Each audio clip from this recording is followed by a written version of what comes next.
сумирање на резултатите од гласањето на референдумот во Париз, донесена е одлука да се затворат за возила уште околу 500 улици. Улиците кои ќе влезат во овој проект ќе бидат прогласени за пешачки зони. Она што е интересно е дека на референдумот, од речиси 1,4 милиони запишани гласачи во Париз, излегле и гласале само 4%. За одлуката биле 65,96%, а против гласале 34,04%. Сепак, согласно легислативата, без оглед на малата излезност, одлуката е конечна и треба да се спроведува.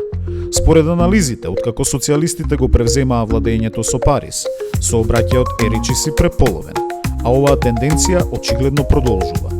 Ова е дури трет референдум кој се спроведува во Париз во последните 3 години, а на последниот, на пример, беше забрането да се користат електричните скутери, како и да се зголеми цената за паркирање на големите SUV возила за 3 пати.